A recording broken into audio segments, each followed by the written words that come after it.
네, 오늘 함께 은혜 받으실 하나님의 말씀은 다니엘서 1장 1절로 7절까지의 말씀입니다. 구약 1231쪽에 있는 다니엘서 1장 1절로 7절까지의 말씀을 제가 봉독해 올려드리겠습니다. 유다 왕 여호야김이 다스린 지 3년이 되는 해에 바벨론 왕 느부갓네살이 예루살렘에 이르러 성을 에워쌌더니 주께서 유다 왕 여호야김과 하나님의 전 그릇 얼마를 그의 손에 넘기심에 그가 그것을 가지고 신할 땅 자기 신들의 신전에 가져다가 그 신들의 보물창고에 두었더라. 왕이 환관장 아스브나스에게 말하여 이스라엘 자손 중에서 왕족과 귀족 몇 사람 곧 흠이 없고 용모가 아름다우며 모든 지혜를 통찰하며 지혜에 통달하며 학문에 익숙하여 왕궁에 설만한 소년을 데려오게 하였고 그들에게 갈대아 사람의 학문과 언어를 가르치게 하였고 또 왕이 지정하여 그들에게 왕의 음식과 그가 마시는 포도주에서 날마다 쓸 것을 주어 3년을 기르게 하였으니 그 후에 그들은 왕 앞에 서게 될 것이더라. 그들 가운데에는 유다 자손 곧 다니엘과 하나냐와 미사엘과 아사랴가 있었더니 환관장이 그들의 이름을 고쳐 다니엘은 벨드사살이라 하고 하나냐는 사드락이라 하고 미사엘은 메삭이라 하고 아사랴는 아벳느고라 했더라. 아멘. 하나님 아버지 감사드립니다. 오늘도 귀한 주일로 귀한 교회로 귀한 예배로 인도하여 주신 은혜를 진정으로 감사드립니다. 지금 이 시간 저희들이 지난 한 주간 지었던 모든 죄악을 예수 그리스도의 십자가 아래 다 내려놓고 오직 저희들의 온 마음과 정성을 다하여 하나님께만 드려지는 예배를 통하여 하나님께서만 영광 받으시는 은혜의 시간으로 이 시간을 인도하여 주시옵소서. 모든 것을 감사드리오며 예수 그리스도의 이름으로 기도드리옵나이다. 아멘. 네, 오늘은 말씀 안에는 생명과 능력이 있습니다. 그 첫 번째 시간으로 오늘 본문 말씀을 중심으로 하나님의 말씀을 증거하겠습니다. 오늘부터 4주간에 걸쳐서 다니엘서를 통한 하나님의 은혜를 여러분들과 함께 나누는 귀한 시간을 갖겠습니다. 오늘은 다니엘서 1장 1절로부터 7절까지의 말씀인데요. 이 말씀을 묵상하다 보니까 크게 두 가지의 인생에 관한 명언이라고 할까 혹은 인생에 관한 어떤 원리가 떠오르게 되었습니다. 그 첫 번째는 인생은 어떤 주도가 아닌 대응이다 라고 하는 것이고요. 또 하나는 인생은 환경이 아닌 믿음이다 라고 하는 것을 제가 분명하게 깨닫게 되었다는 것입니다. 주도라고 하는 것은 우리는 살아가면서 크고 작은 계획들을 세우고 살아갑니다. 그 계획대로 되어지지도 잘 않을 뿐더러 설령 계획대로 되어졌다 하더라도 내가 예상했던 어떤 결과가 그대로 이렇게 나타나게 되는 것은 아니죠. 그러니까 내가 계획을 했던 대로 실행이 되어지고 또 그 나타난 그 결과가 내가 예상했던 결과대로 되어지는 그 확률은 거의 제로에 가까운 그런 것이라는 것이죠. 그래서 인생을 주도해 나가려고 한다라고 하는 것만큼 어리석은 것은 없다는 것입니다. 대응이라는 것은 이런 것이죠. 예를 들어서 말씀 중에 있는 것인데요. 너희 중에 고난당하는 자가 있느냐? 그는 기도할 것이요. 너희 중에 즐거워하는 자가 있느냐? 그는 찬송할지니라 라고 말씀하여 주신 것인데요.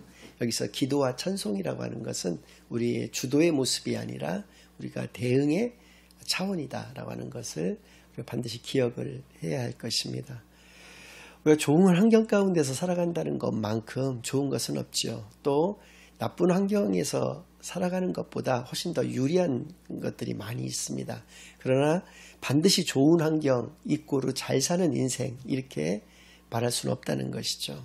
그러나 좋은 믿음 이꼬르 좋은 인생, 잘 사는 인생이라고 얘기한다는 것은 정확하게 맞는 말이 되는 것입니다. 그것은 우리가 성경에서 아담과 모세의 한번 사례를 들어서도 충분히 알 수 있는 것이 우리의 어떤 환경 가운데에서 에덴 동산만큼 좋은 환경이 어디에 있었겠습니까? 발가벗고 살아도 감기라든지 이런 병에 걸리지도 않는 그런 쾌적한 환경 가운데에서 살아갈 뿐더러 사자나 오늘날의 관점에서 독사나 독수리나 하이에나와 같은 그런 맹수들과 함께 어울려서 숨바꼭질도 하고 즐겁게 뛰어놀면서 아무 먹을거리에 대한 걱정이 없는 온갖 맛있고 좋은 것들이 가득한 내가 농사짓지 않았음에도 불구하고 그런 것들이 가득한 에덴 동산만큼 좋은 환경이 어디에 있겠는가라는 것이죠. 그러나 그럼에도 불구하고 아담은 오늘날에 우리가 태어나면서부터 원죄를 가지고 태어날 수밖에 없었던 그러한 죄악된 모습을 하나님 앞에 보이게 되었다는 차원에서 좋은 환경이라고 해서 꼭 좋은 믿음을 가지는 것이나 좋은 인생을 살아갈 수 있는 것은 아니다라는 것을 아담을 통해서도 알 수 있다는 것입니다. 또 하나 모세의 또 예를 들어본다면 모세는 물론 최초 40년간은 애굽의 왕자로서, 그러니까 양자로 입양이 되어져서 왕자로서 살아가죠. 그러나 친어머니 요게벳이 그의 유모로 들어갔기 때문에 그는 이스라엘 민족이라고 하는 어떤 민족 정체성을 가지고 살아갈 수밖에 없었고요. 그러다 보니까 어느 날 자기 민족 한 사람이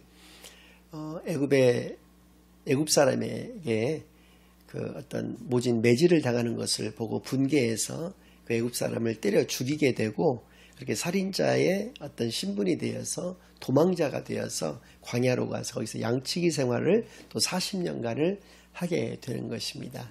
이러한 80년의 시간을 거쳐서 하나님께서 그를 80세에 불러주셔서 또 40년간의 또 선지자로서의 사역을 감당하게 되어지는데요.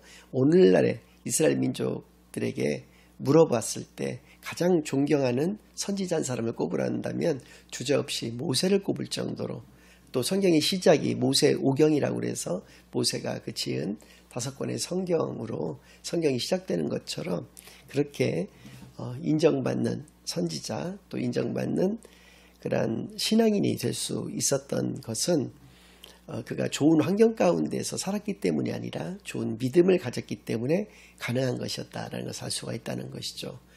요셉과 다니엘도 마찬가지입니다. 둘 다 인생을 주도해 나갔던 인물들이 아닙니다. 요셉과 같은 경우는 자기가 원해서 애굽의 종살이로 팔려간 것이 아니라 형들의 시기와 질투에 의해서 팔려가게 되었던 것이고요. 또 거기서도 해필 그 보디발의 아내라고 하는 이상한 한 여성을 만나게 되어서 강간 미수범으로서 누명을 받아서 감옥에 투옥되기까지 하는 그런 모습을 가지게 되죠. 그러나 그럼에도 불구하고 하나님께서 그와 함께 하시는 그런 믿음을 그가 가지고 있었기에 그는 애굽의 총리가 되는, 그래서 죽는 날까지도 그렇게 인정받고 애굽의 2인자로서의 삶을 살아갈 수가 있었던 것이고요. 다니엘도 마찬가지였습니다. 다니엘도 나라가 완전히 망해서 포로로 끌려간 그 바벨론이라는 곳에서 인정을 받아서 총리의 자리까지 오르게 되고, 왕조가 여러 번이 바뀌고 또 그 다스리는 나라가 바뀌었음에도 그곳에서조차 그가 총리의 그 역할을 감당하게 되는 그런 놀라운 은혜를 받아 누렸던 것은 그들이 노예라든지 포로라든지 이러한 환경을 극복할 수 있었던 그런 믿음이 있었기 때문에 그것이 가능했다라고 하는 차원에서 그 두 가지 원리, 인생에 관한 원리, 인생에 관한 명언이 떠오르게 되었다는 것인데요. 이러한 관점에서 봤을 때 오늘 본문 다니엘서 1장 1절로부터 7절까지의 말씀 가운데에는 세 가지 큰 교훈이 우리에게 교훈을 통해서 우리에게 하나님의 어떤 뜻하시는 바를 말씀해 주고 계시는데요. 오늘은 첫 번째와 두 번째 교훈까지만을 살펴보고 다음 시간에 세 번째 교훈을 살펴보도록 하겠습니다. 첫 번째는 하나님의 섭리를 아는 또 혹은 보는 눈이 열려야 한다라고 하는 것입니다. 우리의 믿음이 좋다라고 하는 것이 의미하는 바가 그렇다는 것이죠. 그러니까 이것을 다른 말로 얘기한다면 영안이 열려야 한다라고 하는 것을 우리로 하여금 분명히 알게 하여 주십니다. 1절 말씀과 2절 말씀을 다시 한번 읽어드리겠습니다. 유다왕 여호야김이 다스린 지 3년이 되는 해에 바벨론 왕 느부갓네살이 예루살렘에 이르러 성을 에워쌌더니, 1절 말씀인데요. 유다왕 여호야김이 다스린 지 3년이 되는 해, 이때는 BC 605년이 되는 해입니다. 그리고 지난 시간들에 쭉 말씀드렸던 것과 같이 세계사적으로 봤을 때 굉장히 유의미한 어떤 전쟁이 벌어지게 되죠. 바로 갈그미스라고 하는 곳에서 중동의 패권을 다투게 되는 큰 전쟁이 벌어지게 됩니다. 신흥 강대국이었던 바벨론이 곧 예전부터 쭉 아주 전통적인 강대국이라고 할 수 있는 아수르와 애굽의 그 연합국을 물리치고 대승을 거두게 되죠. 그래서 아수르는 완전히 멸망하게 되고 애굽은 완전히 쇠락의 길을 걷게 되는 그러한 결과를 가지게 됐던 그런 세계사적인 의미를 가지고 있는 전쟁이었는데요.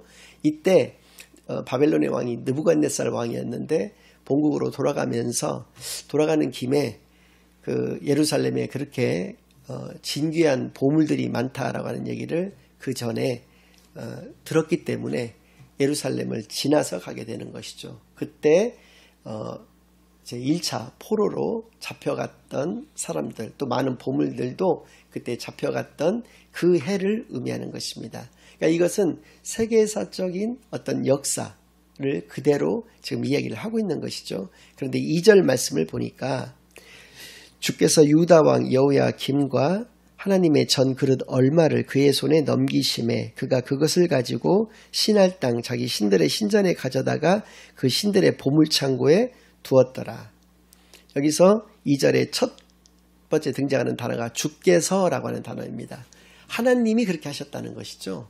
그러니까 세계사적인 그 관점에서 보았을 때는 그냥 그렇게 역사가 흘러갔다라고만 기록이 되어져 있는데 그 이면을 보면은 하나님께서 그렇게 인도하셨다라고 하는 것이죠. 왜냐하면 그 이스라엘 민족들의 죄악 때문에 바벨론의 손을 빌어서 하나님께서 이스라엘을 멸하시고자 그렇게 하셨다라고 하는 것을 분명하게 2절 말씀을 통해서 알 수가 있는 것입니다.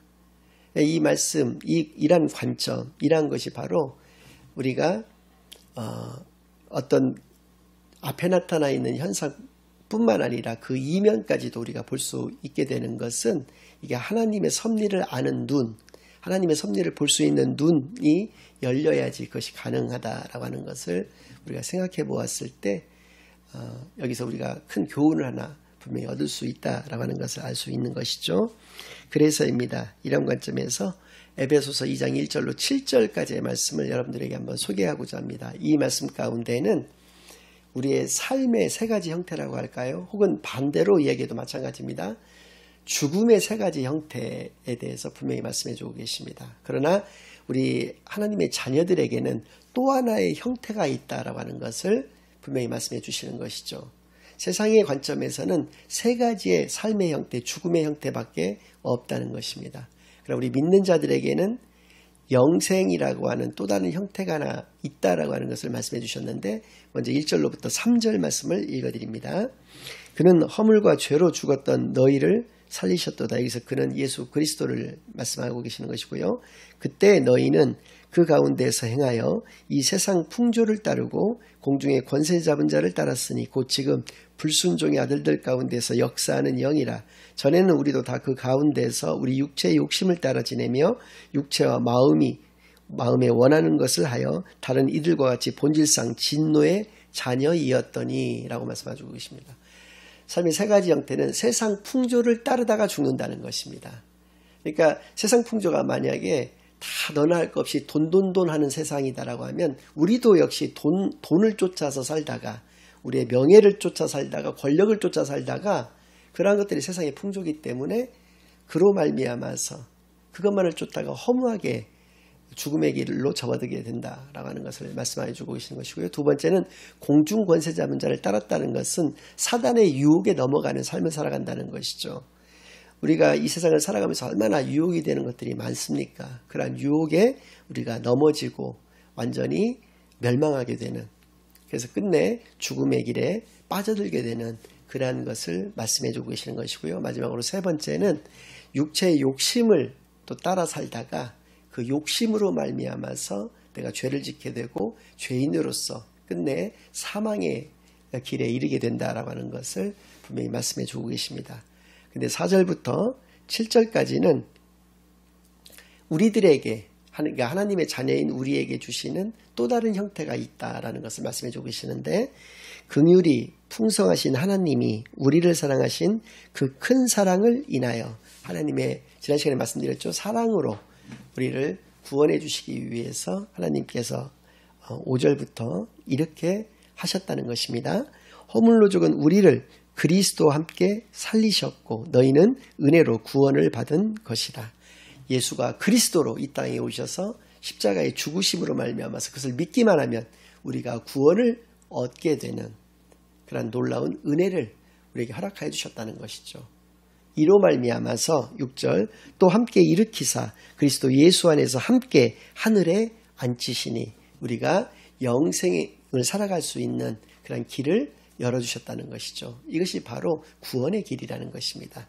예수가 그리스도로 이 땅에 오시고 또 십자가에 달려 죽으심으로 말미암아서 우리가 그것을 믿기만 하면 이제 하나님의 자녀되는 신분과 권세를 회복하여 하나님과 함께 하늘에서 영원히 함께 살아갈 수 있는 그 길을 열어주셨다는 그러한 형태, 이러한 삶의 형태, 또 영원히 죽지 않는 이러한 그 영생의 형태를 허락하여 주셨던 것이고요. 7절 말씀은 이는 그리스도 예수 안에서 우리에게 자비하심으로써 그 은혜의 지극히 풍성함을 오는 여러 세대에 나타내려 하십니다.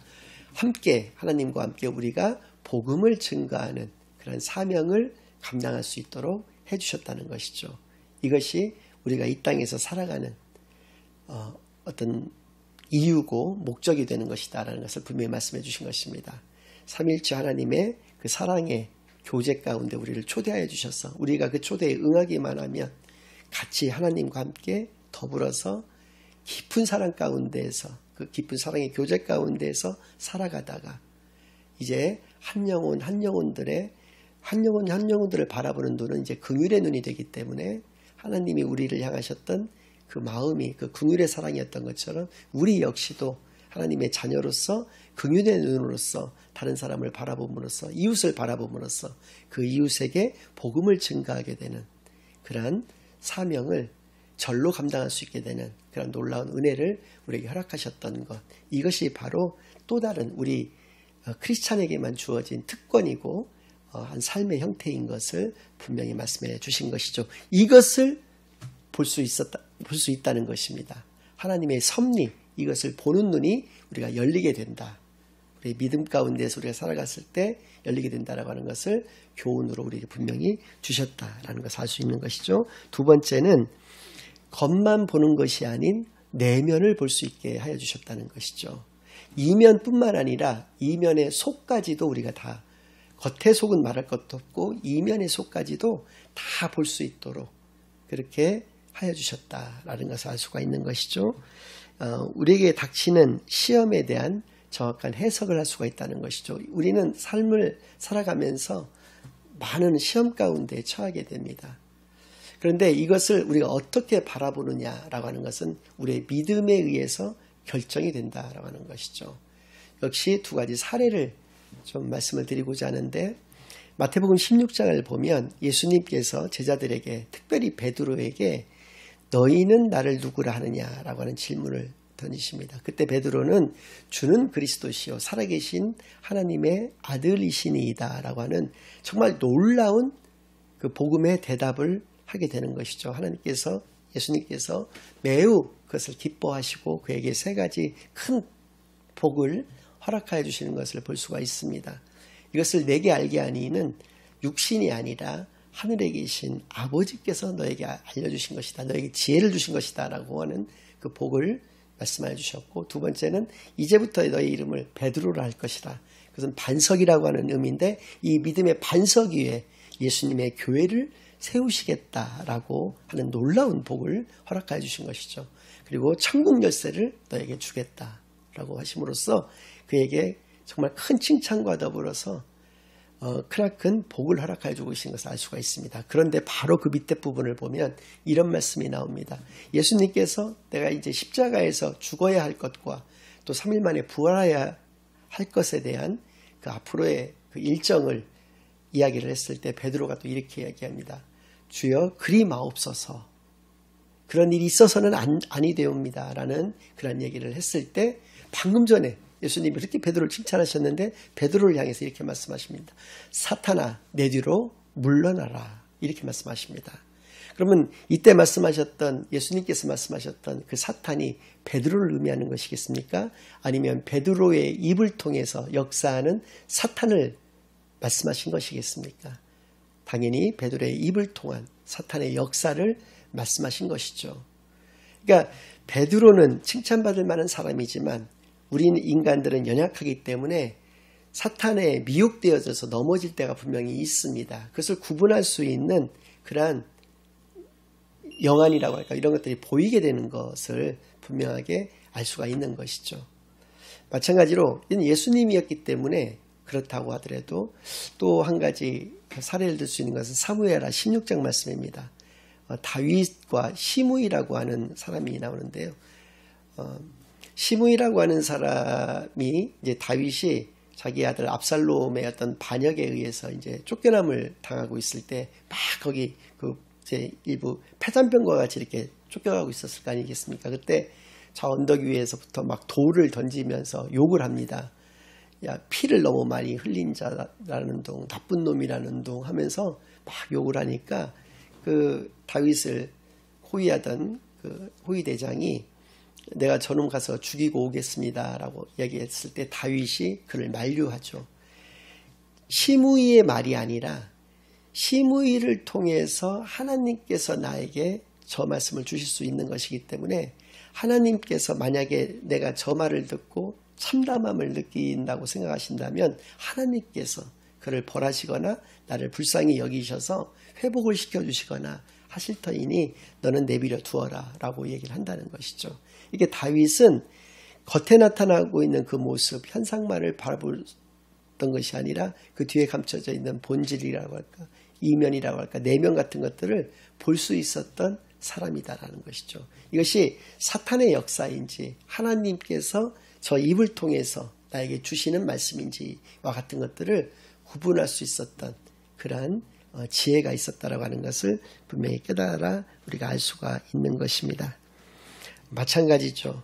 그러면 우리가 어떻게 살아야 할 것인지에 대해서 분명하게 답이 나왔다라고 얘기할 수가 있는데, 그것은 바로 역사의 주관자는 하나님이시다라고 우리가 분명하게 고백할 수가 있는 것입니다. 그런데 이 고백은 다른 말씀으로 말을 한다면 하나님이 이끄신다, 나와 역사를 이끌어 가신다라고 얘기할 수가 있다는 것인데, 이것을 우리가 입술로는 고백할 수가 있습니다. 그러나 우리의 삶 가운데선 과연 어떤 삶의 모습을 가지느냐라고 하는 것이죠. 그것은 바로 우리가 우리의 삶을 주도해 나가는, 이끌어가는 그러한 모습을 보인다라고 하는 것이죠. 그러니까 우리의 말과 우리의 행함이 따로 놀게 되는 그러한 일들도 역시 마찬가지로 많이 보이게 되는 그런 모습인 것이죠. 그래서 우리는 하나님께서 우리를 이끄시는 것에 따라서 그에 합당한, 그에 마땅한 대응을 하면서 살아가는 그런 존재여야 하고, 그것이 지혜로운 삶인 것을 이 말씀들을 통해서 분명히 깨달아 하는 시간이 되기를 바랍니다. 그래서 어느 순간이라도 말씀을 붙잡는 자는 승리하는 삶을 살아갈 수 있다는 것을 깨닫게 되시기를 바라고요. 그러한 삶을 살아갔던 다니엘을 통해서 하나님께서는 다니엘서를 통해서 그 바벨론이 멸망하는 것뿐만 아니라 헬레니즘, 그러니까 로마가 태어나게 된다라고 하는 것, 또 나중에 요한계시록과 같이 이 세상이 종말에 이르게 된다라고 하는 것까지를 알려주시는 그런 묵시록을 이 다니엘에게도 허락하여 주신 것은 그 다니엘의 이러한 어떤 믿음의 모습으로 인해서 가능했다라고 하는 것을 말씀들을 통해서 깨닫게 되지는 귀한 시간만이 되기를 예수 그리스도의 이름 간절히 축원합니다. 아멘. 이제는 우리 주 예수 그리스도의 은혜와 아버지 하나님의 극진하신 사랑과 성령 하나님의 내주인도 역사 교통하심이 하나님께서 역사의 주인공이 되시어서 우리를 이끄시는 것을 날마다 고백하며 우리의 삶 역시도 그에 합당한 대응에 귀한 삶을 살아가기로 다짐하고 결심하고 돌아가는 모든 사랑하는 주의 자녀들과 그 가정 위에 그들의 생업 위에 이제로부터 영원까지 항상 함께 있을지어다. 아멘.